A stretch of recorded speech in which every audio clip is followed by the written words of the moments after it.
Assalamualaikum warahmatullahi wabarakatuh.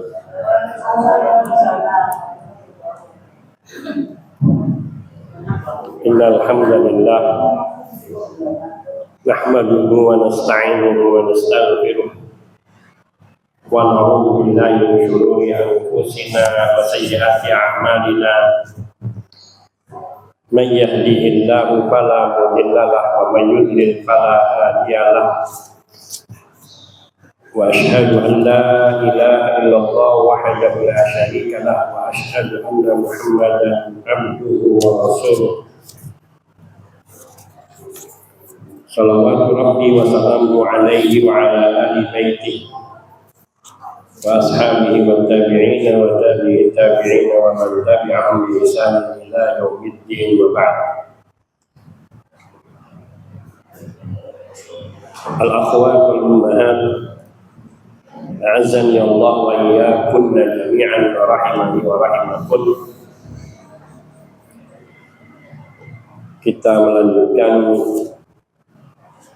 bab ke-8, yaitu pengaruh iman dalam kehidupan pribadi dan jamaah. Allah Subhanahu wa ta'ala ketika menciptakan manusia, maka tujuannya adalah untuk diuji.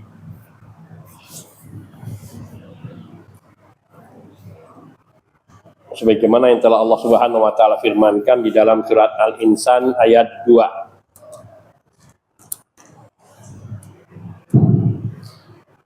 Inna khalaqnal insana min nutfatin amsyajin nabtalihi faja'alnahu sami'an basira. Sesungguhnya kami telah menciptakan manusia dari setetes mani yang bercampur. Nutfatin amsyajin, nutfah air mani setetes, amsyajin yang bercampur. Nabtalihi, yang kami hendak mengujinya, yaitu dengan syariat, dengan adanya perintah dan larangan.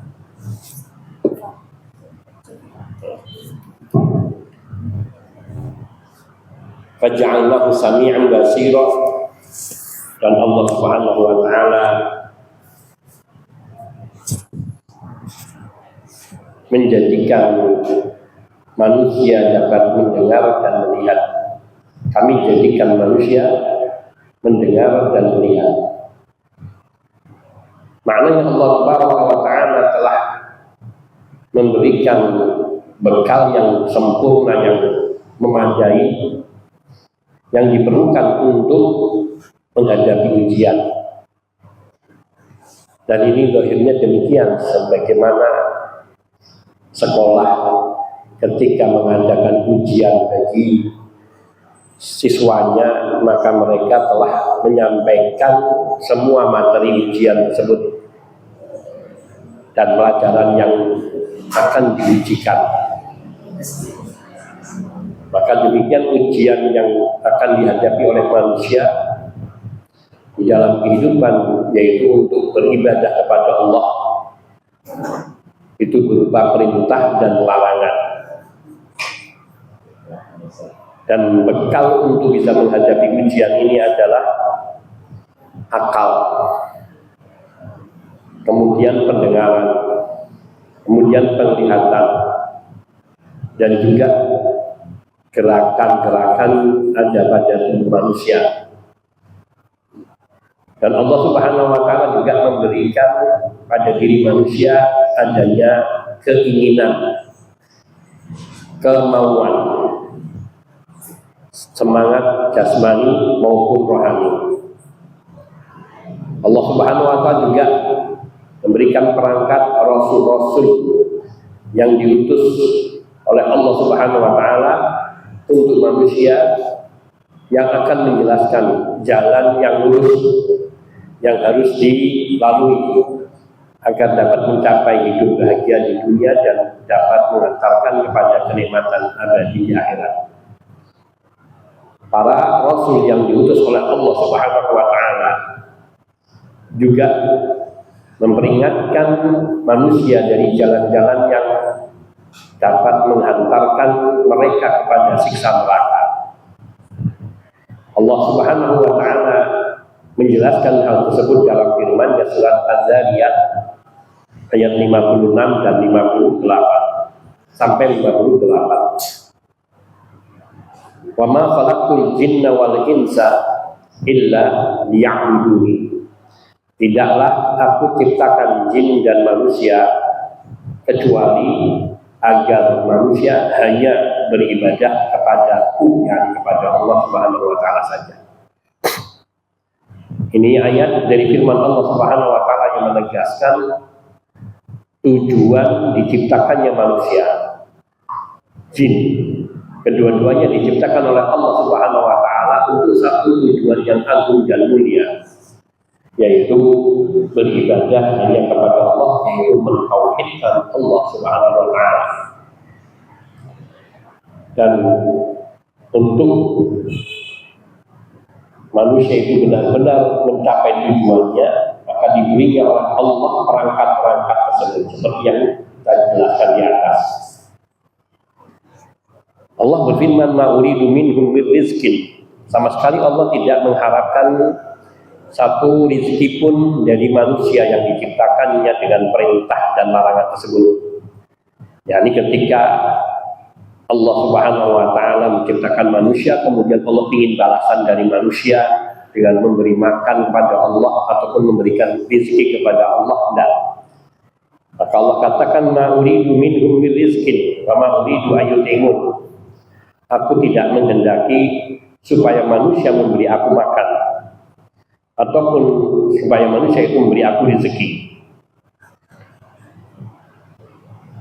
Innallaha huwa razzaqu dzul quwwatil matin. Sungguhnya Allah huwa ar-razzaq, dialah maha pemberi rezeki, dzul quwwah, yang memiliki kekuatan yang sempurna, al-matin, yang maha sangat kokoh. Ini di dalam terjemahannya ada yang kurang, yaitu ma'uridu minhum min rizkin. Di sini tidak tulis aku tidak menginginkan suatu rezeki pun dari mereka. Ini nggak ada terjemahan ini. Nanti bisa dicek di surat Az-Zariyat ayat 57. Yang ada di sini, wa ma'uridu ayyutimun, dan aku tidak menghendaki manusia memberi makan kepadaku. Ayat yang mulia ini menegaskan tujuan penciptaan manusia adalah beribadah, mentauhidkan Allah Subhanahu wa taala, dan hal itu tidak berarti Allah butuh kepada manusia. Allah tidak butuh makan dan pemberian rezeki dari manusia karena Allah Maha Kaya, dan Allah tidak membutuhkan manusia. Justru sebaliknya, Allah lah Ar-Razzaq, Sang Maha Pemberi rezeki, dzul quwwah, yang memiliki kekuatan yang sempurna, al-matin, yang maha kokoh.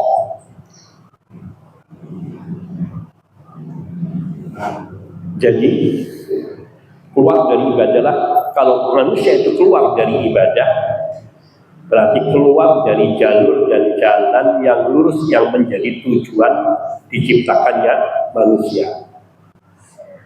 Dan ibadah yang sebenarnya adalah ibadah yang memenuhi syarat ikhlas dan ittiba. Ibadah itu harus terpenuhi padanya ikhlas dan ittiba. Manakala salah satu dari kedua hal ini tidak ada, maka ibadahnya sia-sia, tidak diterima oleh Allah Subhanahu wa taala, sebesar apapun nilai ibadahnya. Kalau ia tidak memenuhi dua syarat, yaitu ikhlas, maknanya segala aktivitas ibadah yang dia kerjakan semata-mata hanya mengharapkan wajah Allah Subhanahu wa taala.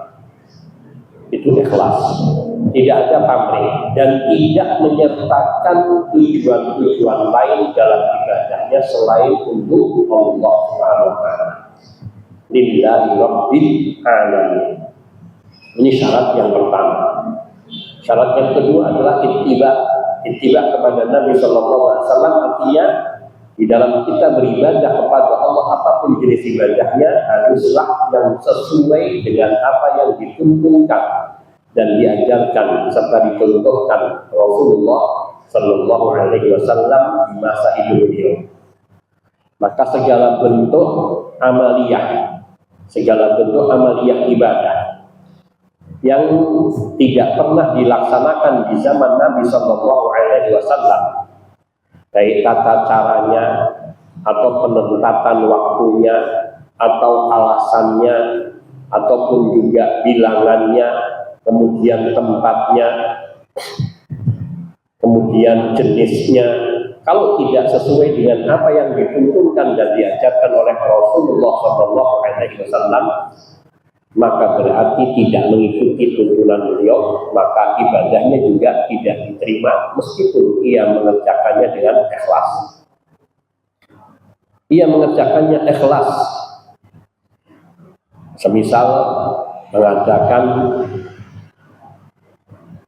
doa awal tahun dan akhir tahun dan awal tahun Hijriah, atau berpuasa di 10 hari pertama dari bulan Muharram. Ia melakukannya misalnya tujuannya semata-mata ibadah karena Allah Subhanahu wa Ta'ala, dan zahirnya puasa itu ibadah, doa itu ibadah. Namun ketika ditempatkan pada waktu yang tidak ada perintahnya dan memberikan ketentuan doa yang tidak ada tuntunannya, maka itu tidak mengikuti tuntunan Nabi Sallallahu Alaihi Wasallam dan artinya itu bid'ah. Maka sama sekali tidak ada keraguan sedikit pun amalan itu tidak diterima oleh Allah Subhanahu Wa Taala. Yang maknanya tidak ada diterima, tidak ada faedahnya dan pelakunya berdosa. Karena dia melakukan amaliyah ibadah yang tidak ada perintahnya dari Allah. Maknanya seolah-olah mereka yang mengerjakan amalan ini menganggap ada kebaikan yang tidak diketahui oleh Nabi Sallallahu Alaihi Wasallam maupun Allah Subhanahu Wa Taala. Atau seolah-olah mereka menganggap bahwa Rasulullah Sallallahu Alaihi Wasallam tidak menyampaikan sesuatu yang bermanfaat dan baik bagi umatnya. Maka ini satu keburukan yang nyata di dalam amaliyah kita.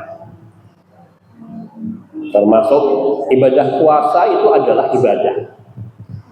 Seseorang seandainya ia berpuasa hanya semata-mata karena kebiasaan berpuasa, maka itu sesuatu asal di hari-hari yang tidak dilarang. Maka puasa itu suatu amalan yang mulia, yang agung. Seperti misalnya seorang puasa Senin, Kamis, ataupun Ayyamul Bid, ataupun ia puasa Daud, sehingga dia melaksanakannya sampai memasuki bulan Muharram pun tetap melaksanakan apa yang sudah biasa laksanakan dari perintah ataupun dari sunnah-sunnah puasa tersebut. Namun ketika menentukan puasa 10 hari pertama tanggal 1 sampai tanggal 10 diyakini sebagai bentuk ibadah kepada Allah dan memiliki fadilah demikian dan demikian, padahal tidak ada dalil yang sahih, tidak ada dalil yang sahih dari Rasulullah Sallallahu Alaihi Wasallam, maka amalan tersebut batil, tidak diterima. Kenapa? Karena tidak ittiba. Atau juga seseorang yang melakukan satu amalan ibadah bentuknya misalnya melakukan istighosah. Istighosah dengan cara, istighosah itu adalah permintaan pertolongan kepada Allah Subhanahu wa Ta'ala. Tapi ketika melakukannya dengan cara yang tidak pernah ada contohnya, atau juga semacam zikir berjamaah, maka amalan itu menjadi bid'ah karena tidak ada contoh pengamalan yang demikian itu. Seperti contohnya misalnya tahlilan. Tahlilan itu membaca zikir la ilaha illallah dan juga zikir yang lainnya.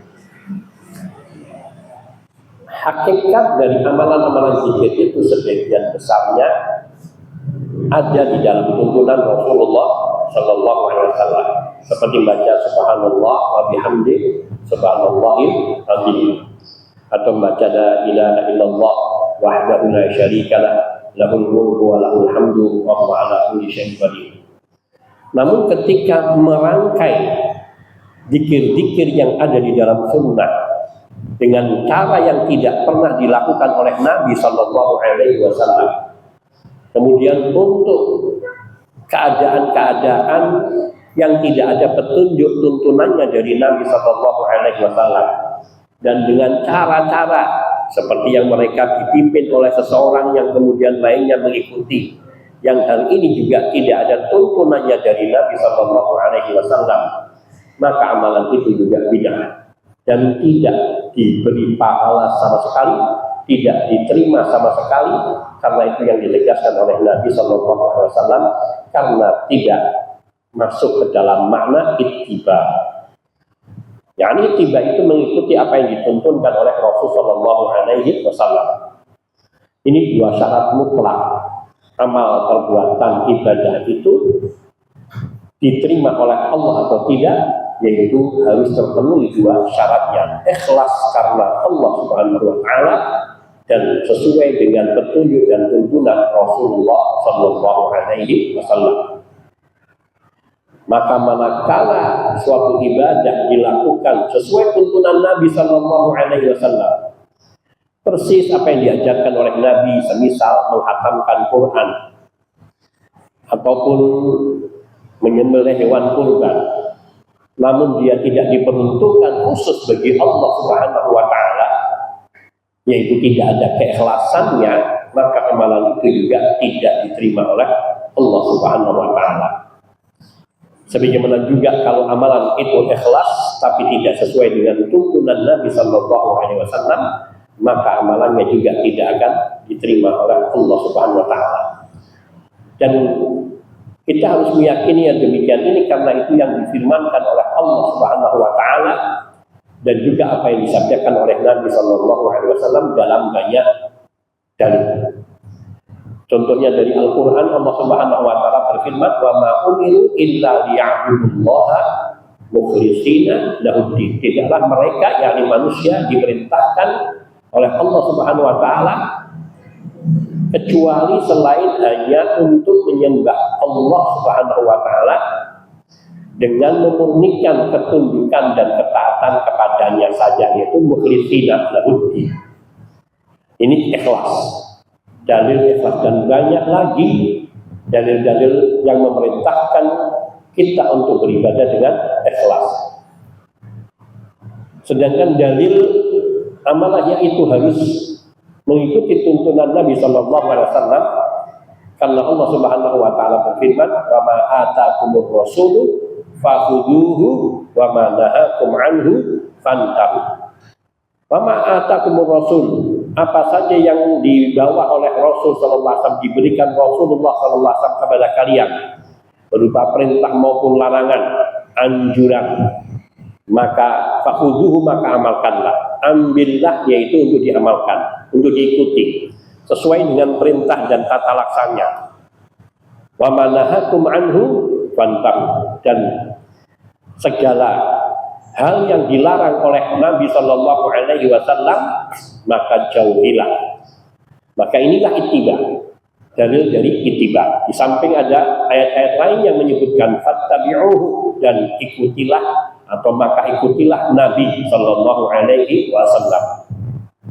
Bahkan telah ada ancaman bagi orang-orang yang mereka menentang perintah Rasul Sallallahu Alaihi Wasallam setelah terang baginya keterangan petunjuk tersebut, dan ia tidak mau mengikuti di dalam beragama seperti para sahabat radhiyallahu ta'ala mengikuti amalan Nabi, maka Allah akan membiarkannya apa yang dia lakukan, dan kemudian Allah akan masukkannya ke dalam neraka.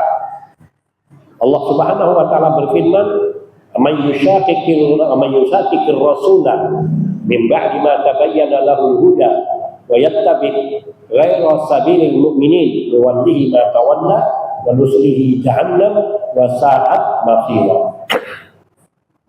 Dan barang siapa yang menantang Rasul setelah terang baginya petunjuk, setelah terang baginya petunjuk, min ba'di ma tabayyana lahul huda, Wa yattabi' ghayra sabilil mu'min, dan ia memilih mengikuti jalan agamanya yang bukan agama, bukan jalannya para sahabat, bukan jalannya orang-orang mukmin. Dan mereka mengikuti jalan yang bukan jalannya orang-orang mukmin. Orang-orang mukmin di ayat ini adalah para sahabat radhiyallahu anhu. Karena ayat ini turun di masa orang mukmin yang ada saat itu adalah para sahabat. Maka yang menjadi tolak ukur kebenaran pengamalan agama adalah mengikuti pengamalan para sahabat radhiyallahu ta'ala. Wa yattabi' ghayra sabilil mu'min, dan mereka mengikuti jalan yang bukan jalannya orang-orang mukmin, yaitu para sahabat. Maka Allah tegaskan, ancamkan, nuwallihi ma tawalla. Kami akan biarkan kemana mereka berpaling. Kami akan biarkan dia berbuat mengikuti pemikirannya, mengikuti perasaannya dalam beragama. Sehingga dia menafsiri Quran mengikuti hawa nafsunya, mengamalkan agama sesuai dengan keinginan hatinya. Yang mau dia terima, cocok dengan hatinya dia terima. Yang tidak cocok dia tolak, dia tinggalkan. Maka apa kata Allah? Summa nuslihi jahannam. Kemudian nanti kami akan memasukkan mereka ini ke dalam neraka jahannam. Wasa'at masira, dan neraka jahannam adalah seburuk-buruk tempat kembali. Na'udzubillahi minan nar wa min nari jahannam. Allah Subhanahu wa ta'ala berfirman di dalam surat Hud ayat 7. Juga ada di dalam surat Al-Mulk ayat 2 kalau tidak salah. Liyabluwakum ayyukum ahsanu amala. yakni Allah menciptakan manusia kita ini agar Allah menguji kita. Siapakah di antara kamu ayyukum? Siapakah di antara kamu ahsanu amala, yang lebih baik amalnya? Maksud yang lebih baik amalnya yaitu yang ikhlas karena Allah dan mengikuti tuntunan sunnah Rasulullah Shallallahu Alaihi Wasallam. Ujian adalah percobaan untuk mengetahui siapa yang paling baik amalnya dengan mengikuti perintah setepat-tepatnya. Perintah setepat-tepatnya yaitu ikhlas karena Allah dan mengikuti tuntunan, dan dengan menjauhi larangan sejauh-jauhnya, yaitu tidak mendekati apa yang dilarang oleh Allah Subhanahu wa Ta'ala.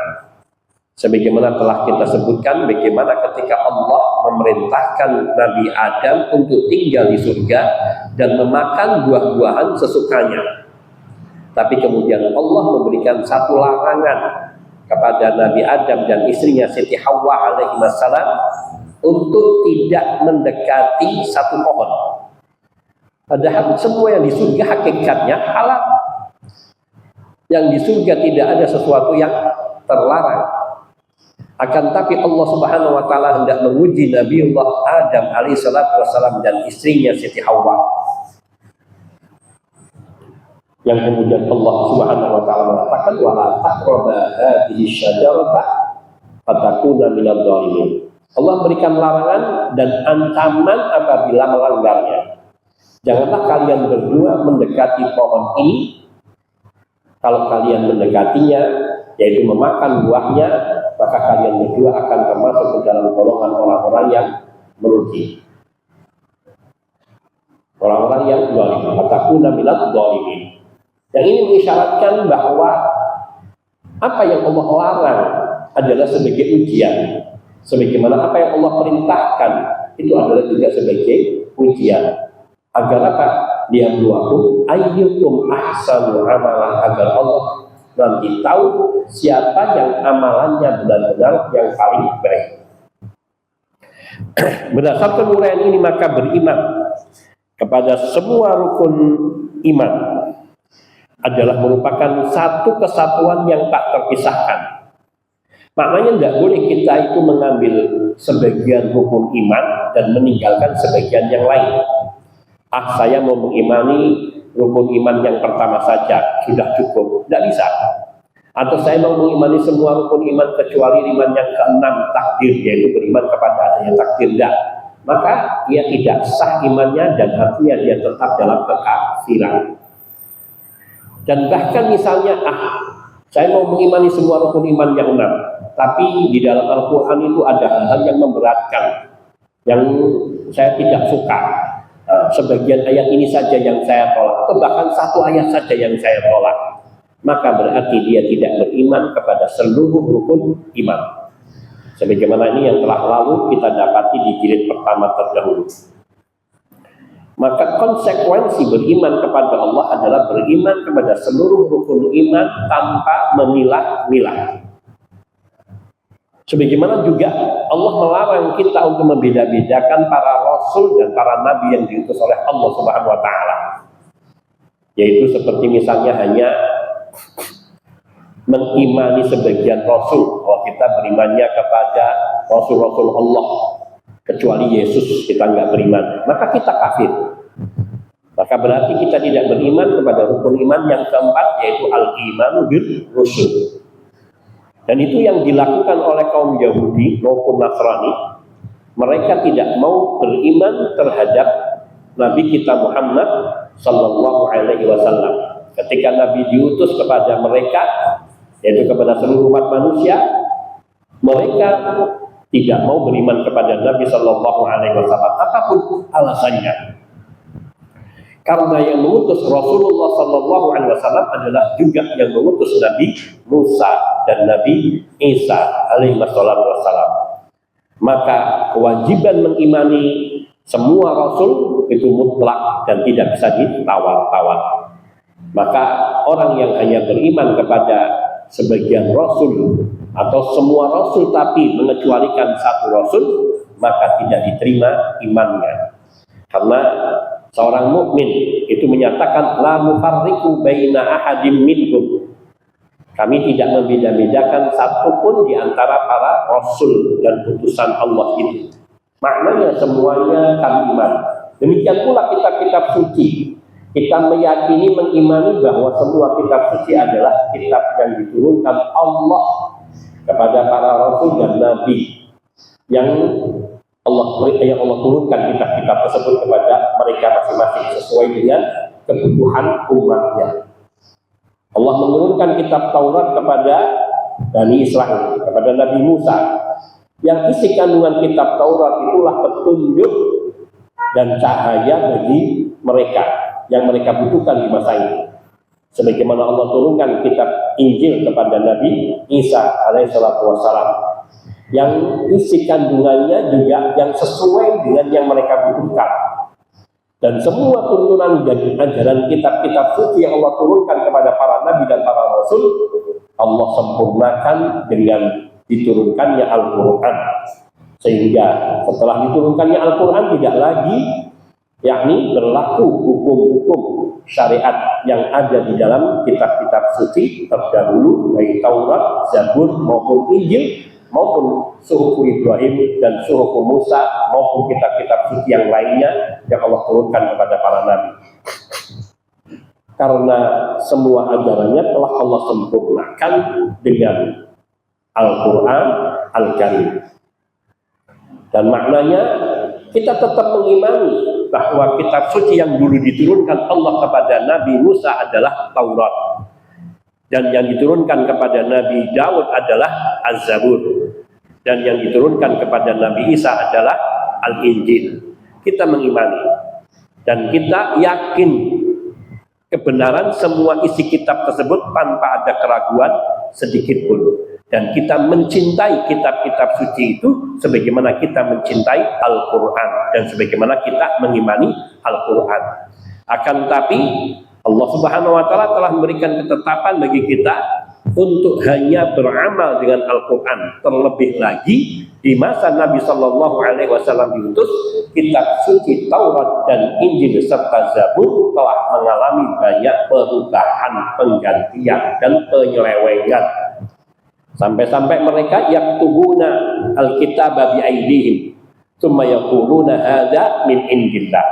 Mereka membuat kitab, yakni melakukan perubahan pada sebagian ayatnya dengan menambahkan, menggantikan, merubah atau mengurangi. Kemudian mereka mengatakan hadza min indillah. Ini adalah kitab suci dari Allah. Wa ma huwa min indillah, padahal itu bukan dari Allah Subhanahu wa taala. Ini juga alasan yang kedua, kita tidak boleh lagi beramal dengan apa yang ada di dalam Taurat, Zabur, Injil yang sekarang, karena semuanya sudah tidak murni. Dan Al-Quran itu sudah mencukupi. Sehingga Umar bin Khattab radhiyallahu ta'ala ketika datang kepada Nabi sallallahu alaihi wasallam memegang sebuah kitab dari umat terdahulu, mungkin indikasinya Taurat, dan Umar radhiyallahu ta'ala kagum dengan isinya. Maka Nabi sallallahu alaihi wasallam mengatakan, apa ini wahai Umar? Nabi Umar radhiyallahu ta'ala mengatakan, ini kitab dari umat terdahulu, isi yang bagus-bagus ya Rasulullah. Maka Nabi sallallahu alaihi wasallam marah dan mengatakan, apakah tidak cukup Al-Quran yang Allah turunkan kepada kalian? Sungguhnya di hadapan kalian ada kitab suci Al-Quran yang itu sudah memadai dan tidak lagi membutuhkan apa yang ada di dalamnya, yaitu dikarenakan memang sudah dimansuh hukumnya, sudah dihapuskan ketentuan pengamalan terhadap syariat kitab-kitab terdahulu, dan sudah digantikan dengan yang lebih baik. Manansah min ayatin aw nunsiha na'ti bi khairin minha aw mithliha.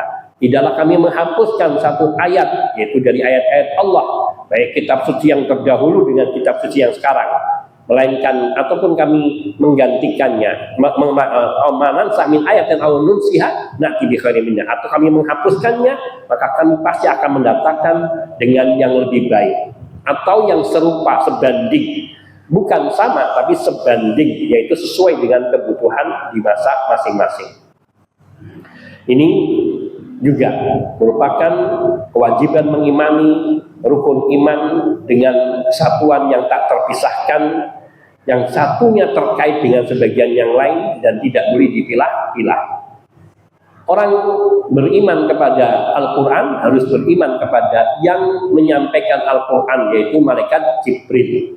Dan juga mengimani yang menyampaikan Al-Quran kepada manusia, yaitu Rasulullah Sallallahu Alaihi Wasallam, dan seterusnya. Maka tidak bisa. Dan masing-masing rukun iman, dari iman kepada Allah, iman kepada para malaikat, kepada kitab-kitab suci, kepada para rasul, kepada hari akhir yang sudah kita pelajari, dan juga kepada takdir.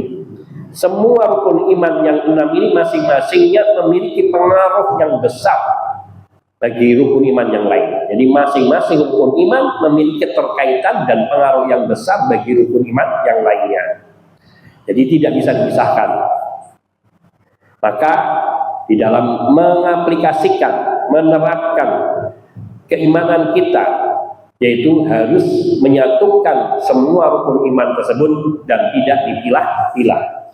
Bahkan tidak boleh seseorang hanya mengakui semua malaikat tapi mengingkari satu malaikat, karena semua malaikat itu adalah utusan Allah Subhanahu wa ta'ala. Begitu juga pengaruhnya kepada pribadi dan jamaah, tidak dapat dipisahkan. Bahwa rukun iman yang 6 bila dipahami dengan benar, diyakini kebenarannya dan ditanamkan di dalam hati, maka ia akan memberikan dampak yang sangat positif bagi individu-individunya dan juga bagi jamaah.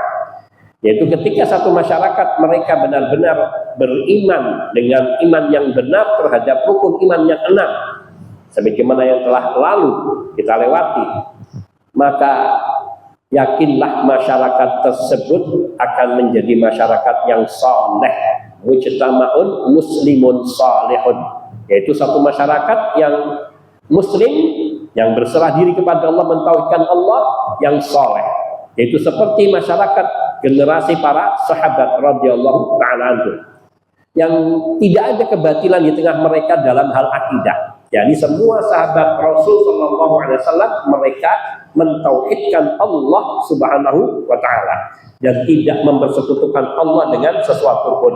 Dan tidak ada seorang pun di kalangan para sahabat yang menentang Rasul Sallallahu Alaihi Wasallam ataupun dengan melakukan amalan kebid'ahan secara sembunyi-sembunyi maupun terang-terangan. Mereka semua di dalam menjalankan ketaatan murni hanya mengikuti apa yang dicontohkan dan diperintahkan serta dianjurkan oleh Rasulullah Sallallahu Alaihi Wasallam. Dan apa ya hasilnya? Allah berikan kemenangan di setiap peperangan yang diikuti oleh kaum muslimin seluruhnya. Dan Islam pun berkembang pesat dan tidak ada suatu kaum yang hatinya bersih mendengarkan apa yang difirmankan oleh Allah, melainkan pasti mereka beriman kepadanya, kecuali orang-orang yang hatinya telah ditutup mati oleh Allah Subhanahu wa taala dari menerima kebenaran. Sebagaimana yang Allah nyatakan, khatamallahu ala qulubihim wa ala sam'ihim wa ala absarihim ghishawah wa lahum adzabun adzim. Yaitu mereka yang ditutup mati, dikunci mati hati-hati mereka oleh Allah Subhanahu wa taala dan pendengaran mereka, dan pada penglihatan mereka terdapat sumbatan yang menyumbat mata mereka. Bukan sumbatan dalam pengertian seperti misalnya penutup mata atau yang menutup mata dari penglihatan hal-hal yang konkret, tetapi yakni yang dibutakan oleh Allah pada diri mereka karena keengganannya mengikuti apa yang datangnya dari Allah. Maka Allah kunci mati, sehingga yang kunci mati adalah mata hatinya. Lahum qulubun la ya'qiluna biha wa lahum adanun la yasma'una biha wa lahum a'yunun la yubsiruna biha. Mereka punya hati tapi mereka tidak bisa berpikir jernih. Mereka punya telinga, tapi mereka tidak bisa mendengar dari nasihat yang datang kepada mereka. Mereka juga punya mata, tapi mereka tidak menggunakannya untuk melihat kebenaran yang datang kepada mereka dari Allah Subhanahu wa taala. Akan tapi walakin ta'mal qulubul lati fis sudur. Karena hakikatnya yang buta bukanlah mata indrawi mereka, akan tetapi yang buta adalah hati yang ada di dalam dada mereka. Karena apa? Karena penolakan dan pengingkarannya. Maka di zaman Nabi Shallallahu Alaihi Wasallam hanya ada 3 golongan manusia, yaitu yang beriman kepada Allah Subhanahu Wa Taala, mereka yang mengikuti Rasulullah Shallallahu Alaihi Wasallam dengan baik dan benar.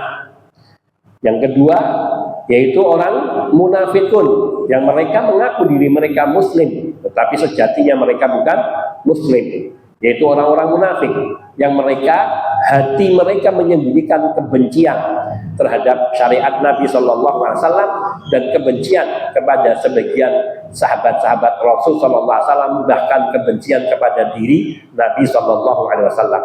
Maka mereka hakikatnya munafik akbar ini kafir, mereka tidak beriman. Seperti yang Allah firmankan, wa minan nasi may yaqulu amanna billahi wa bil yaumil akhir wa ma hum bimu'minin. Di antara manusia ada yang mereka mengatakan kami telah beriman kepada Allah dan beriman kepada hari akhir, tapi sejatinya mereka bukan orang-orang mukmin, yaitu mereka sama sekali tidak beriman.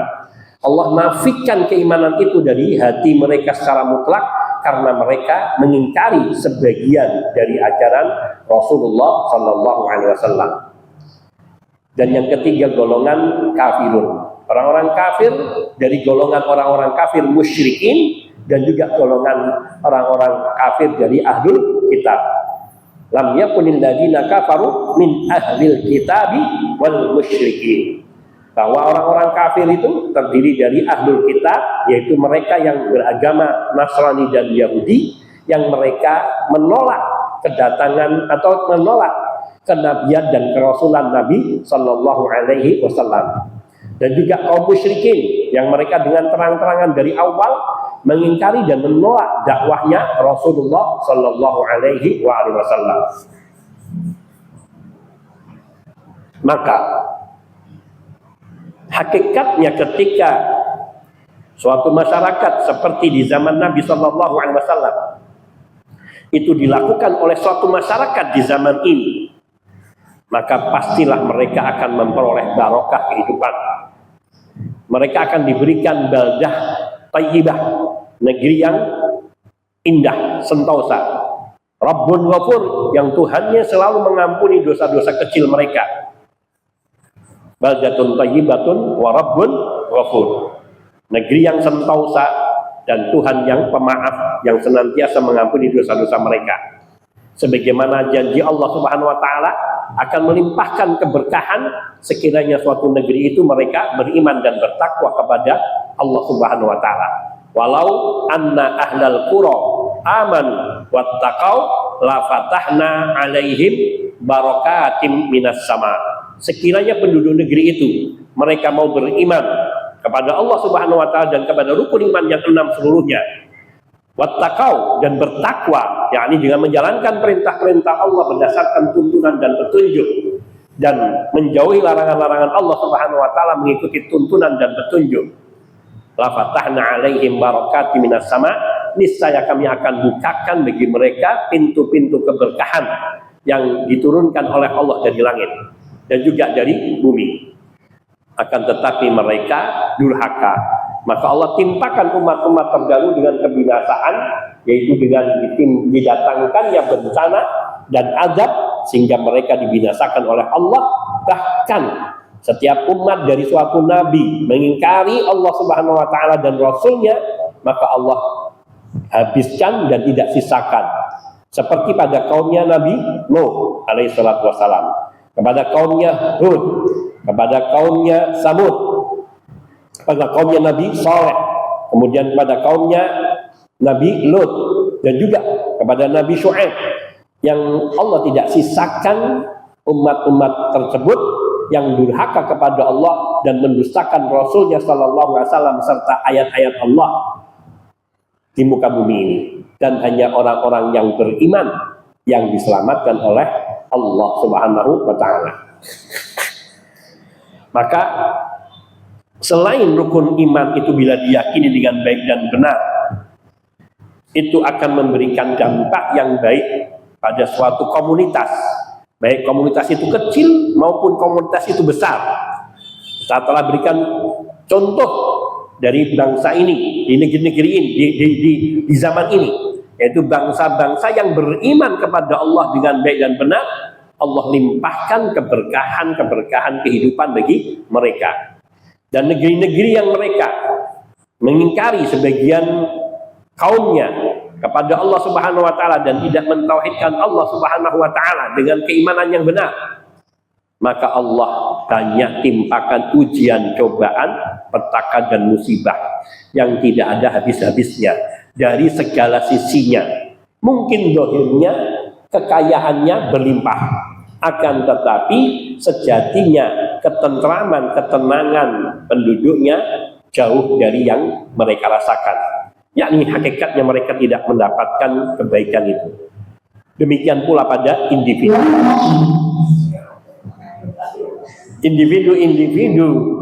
dari mukmin yang mereka benar-benar beriman dengan rukun iman yang 6 dengan baik dan benar, maka mereka akan dapat merasakan kebahagiaannya, meskipun mungkin secara materi mereka terbatas atau bahkan kurang.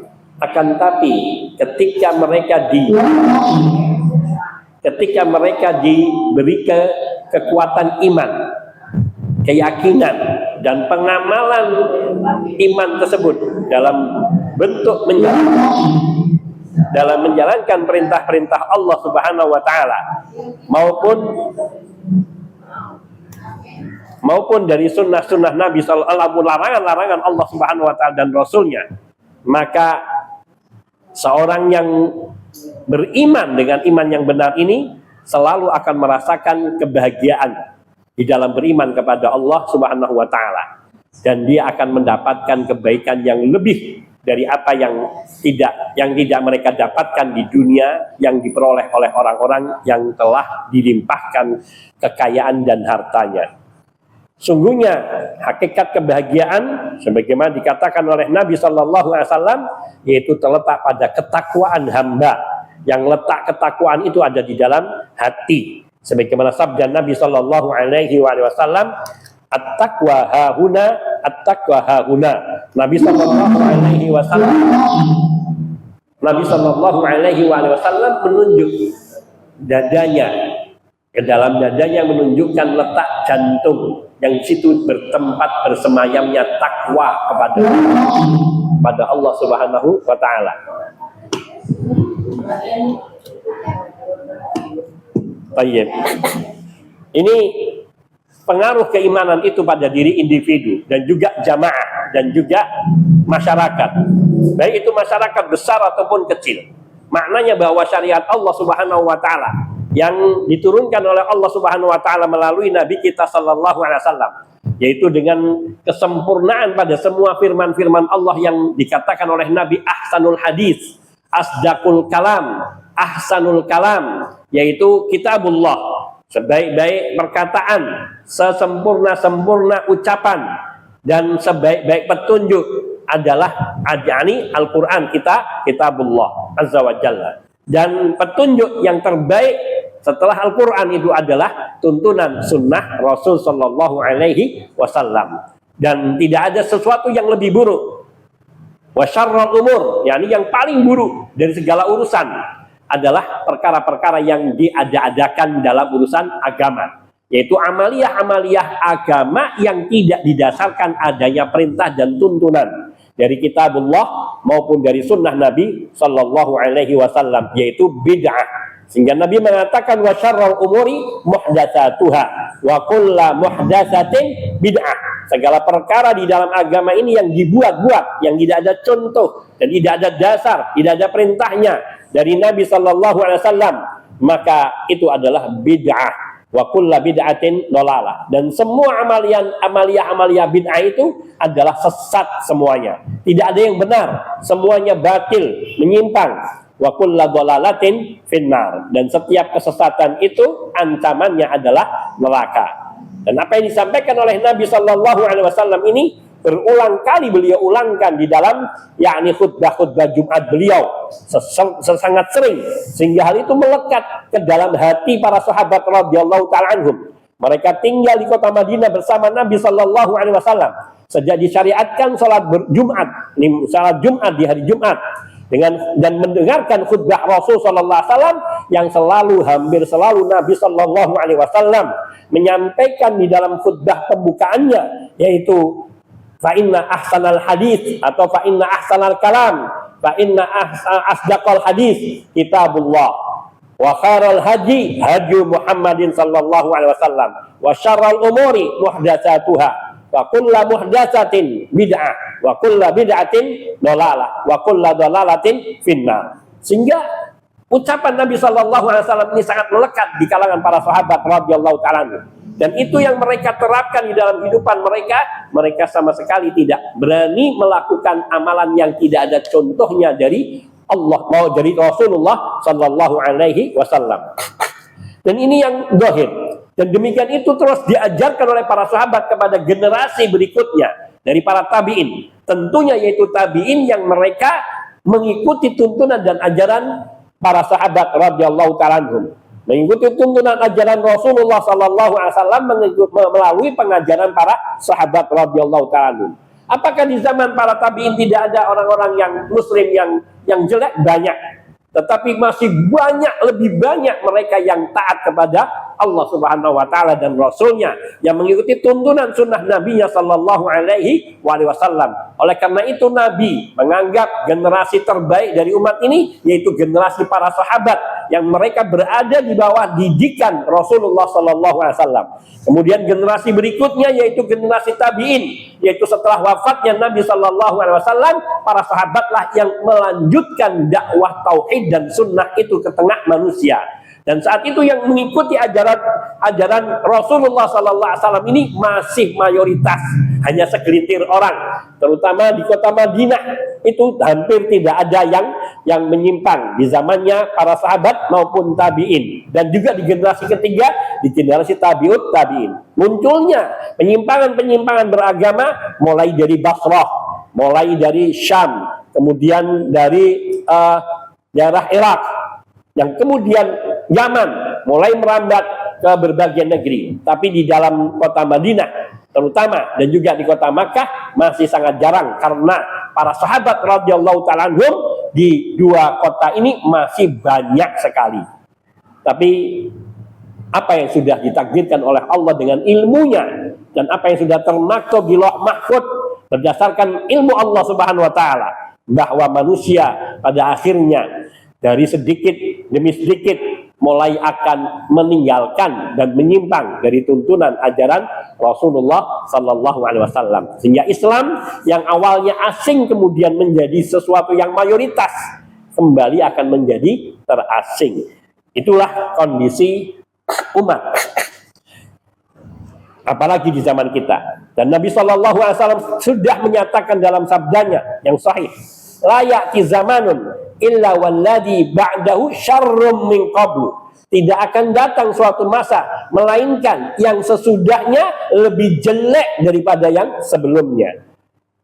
Maka kita disuruh mencontoh generasi yang terdahulu, generasi para sahabat radhiyallahu ta'ala anhum. Kita nggak bisa merubah dunia seluruhnya menjadi beriman, tapi kita minimal yaitu berusaha keras untuk menyelamatkan diri kita dan orang-orang yang di sekitar kita, dari keluarga kita, sahabat-sahabat kita, untuk mendakwahkan tauhid, dan juga orang-orang yang ada di negeri kita yang dapat dalam kita jangkauan, yang menerima dakwah tauhid dan dakwah sunnah ini. Adapun mereka yang tidak mau menerima, maka tidak ada dosa bagi kita, karena kewajiban kita hanya mengamalkan dan menyampaikan apa yang sampai kepada kita. Adapun soal keimanan, maka itu mutlak milik Allah Azza wa Jalla. Kita tidak memiliki kuasa untuk menjadikan seseorang itu beriman atau tidak, tetapi kita hanya berusaha semampu kita. Kemudian ajaran-ajaran samawi ditujukan untuk perorangan, sebagaimana juga ia untuk jamaah, karena kebaikan mereka adalah kebaikan bagi jamaah. Maknanya apabila individu-individu manusia telah menerima iman yang 6 ini, rukun iman yang 6, dan mengamalkannya dengan baik masing-masingnya, maka mereka akan membentuk masyarakat yang baik pula. Maka membangun Islam itu dari keluarga, dari diri kita sendiri, kemudian dari yang ada di sekitar kita, di keluarga kita, dan kemudian di setiap masing-masing keluarga, ketika mereka menanamkan iman dan Islam dengan baik, maka akan menjadi wilayah, yakni yang dari kecil di dalam keluarga menjadi di satu perkampungan, bahkan sampai suatu negeri dan suatu masyarakat. Dan itu. Adapun buah iman, nah di sini akan disebutkan beberapa buah iman. Ya insya Allah ini menjadi yakni akhir daripada pelajaran, tapi ini banyak, artinya banyak uraiannya dari yang poinnya yang sampai ke F, berarti 6 poin yang disebutkan. Bahwa buah iman kepada Allah Subhanahu wa taala, yaitu yang pertama, hati manusia itu akan hidup dengan keimanan. Kemudian akan memberikan kekuatan kepada manusia untuk menaiki tangga kesempurnaan. Dengan iman itu hati hidup pertama kali. Hati yang hidup itu akan memberikan warna, yaitu warna ketaatan pada diri manusia, sehingga manusia akan terus menanjak kepada kesempurnaan amaliyah. Karena iman kepada Allah Subhanahu wa taala adalah pendorong bagi jiwa untuk menghiasi diri dengan budi pekerti yang baik, dengan ketaatan, dan jauh dari kehidupan dan hal-hal yang tidak berguna, yaitu kehidupan-kehidupan yang tidak berguna dan segala yang tidak berguna. Itu akan jauh pada diri orang yang beriman kepada Allah Subhanahu wa taala, maka ia akan selalu tunduk kepada aturan dan perintah Allah Subhanahu wa taala, tunduk kepada semua perintah dan larangannya. Maka orang yang mengikuti tuntunan dan petunjuk Allah Subhanahu wa taala, baik itu bentuk perintah maupun larangan, pastilah dia akan memperoleh kebahagiaannya dan kesempurnaan ketaatannya. Karena apa yang datangnya dari Allah tidak ada sesuatu yang jelek. Semua yang datangnya dari Allah mutlak baik dan sempurna. Allah Subhanahu wa taala berfirman bahwa iman kepada Allah itu menghidupkan hati. Di dalam surat Al-An'am ayat 122. Awaman kana maitan fahyainahu wa ja'alna lahu nuran yamshi bihi fin nasi kama masaluhu fiz zulumat laisa bi kharijim minha kadzalika zuyyina lil kafirina ma kanu ya'malun. Awaman kana maitan fahyainahu wa ja'alna lahu nuran yamshi bihi fin nas kama mathalu fid dhulumat. Apakah orang yang sudah mati kemudian kami hidupkan dan kami berikan kepadanya cahaya yang terang, yang dengan cahaya itu ia dapat berjalan di tengah-tengah masyarakat manusia. Serupa, apakah kondisi yang pertama serupa dengan orang-orang yang keadaannya berada dalam gelap gulita yang sekali-kali tidak dapat keluar daripadanya?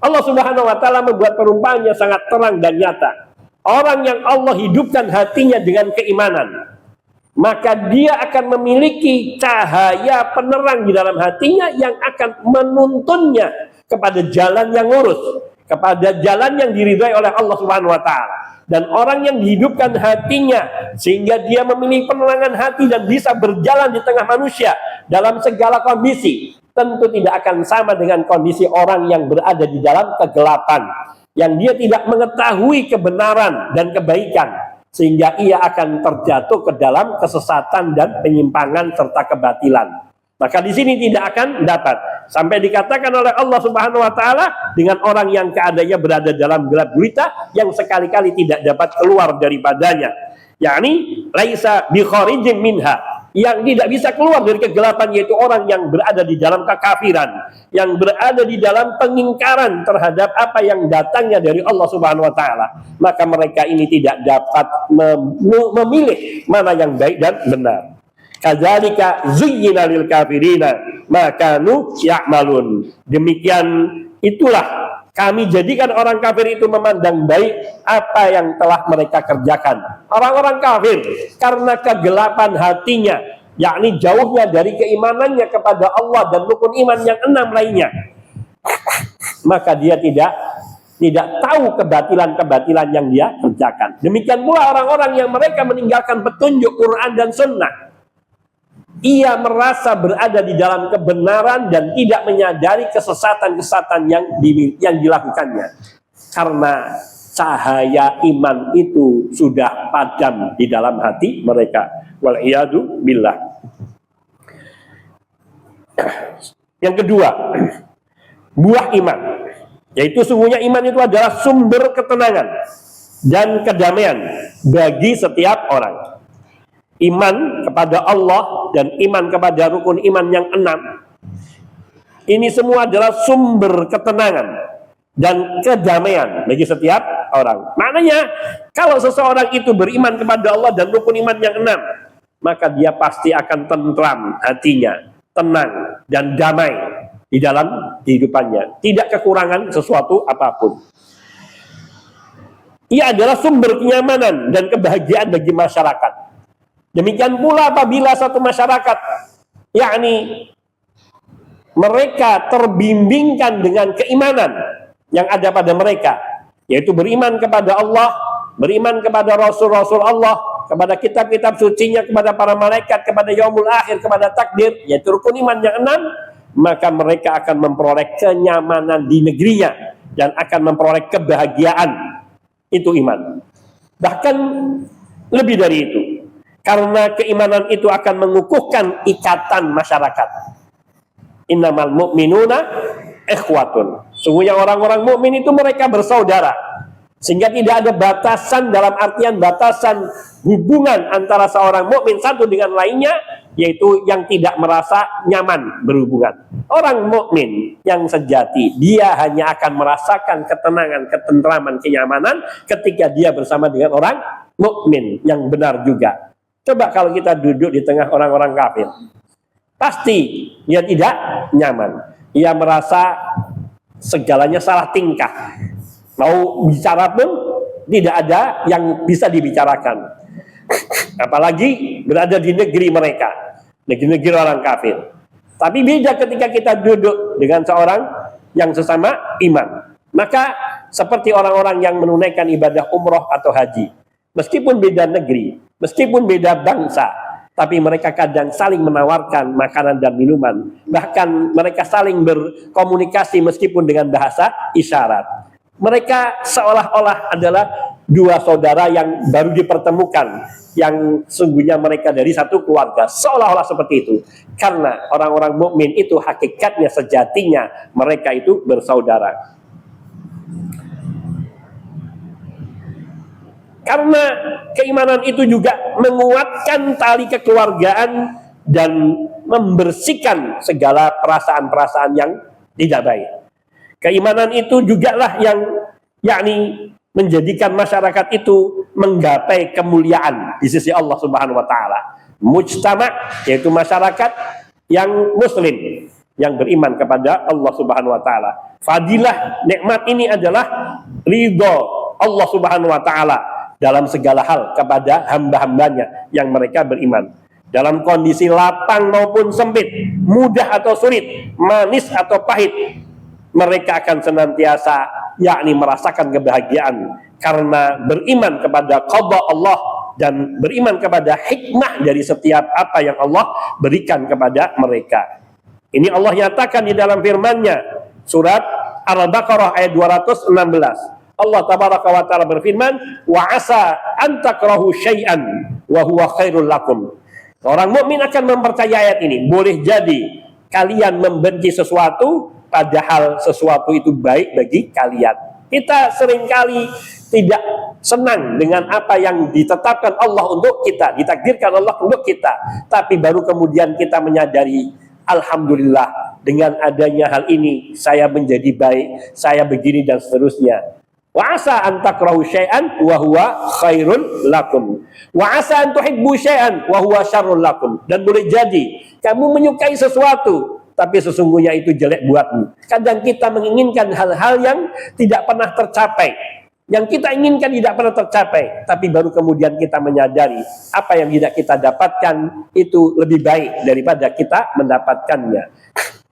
Sesuatu yang kita inginkan kadang itu dipandang, kenapa kok saya tidak bisa mendapatkan ini? Kenapa kok saya tidak bisa begini? Yang kita ingin lakukannya, ternyata ada hikmah yang besar di balik semua itu, yang Allah mengetahui dan kita tidak mengetahui.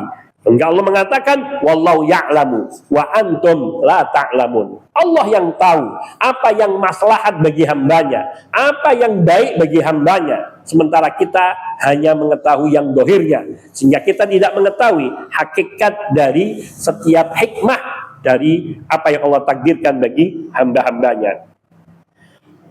Kita akan bahas selanjutnya insyaallah pada pertemuan berikutnya, yaitu yang juga masih membicarakan tentang poin kedua. Poin kedua yaitu bahwa iman kepada Allah dan iman kepada rukun iman yang 6 adalah sumber ketenangan dan kedamaian bagi setiap individu maupun masyarakat muslim, yaitu yang nanti disabdakan oleh Nabi di dalam hadis yang diriwayatkan oleh Imam Muslim dari Suhaib, yang meriwayatkan dari Rasulullah sallallahu alaihi wasallam, dan juga riwayat dari Imam Ahmad. Hadza wallahu taala a'lam wa ahkam, wa sallallahu wasallam ala nabiyyina Muhammadin wa alihi wa sahbihi ajmain, walhamdulillahi rabbil alamin. Subhanakallahumma wa bihamdika asyhadu an la ilaha illa anta astaghfiruka wa atubu ilaik. Assalamualaikum warahmatullahi wabarakatuh.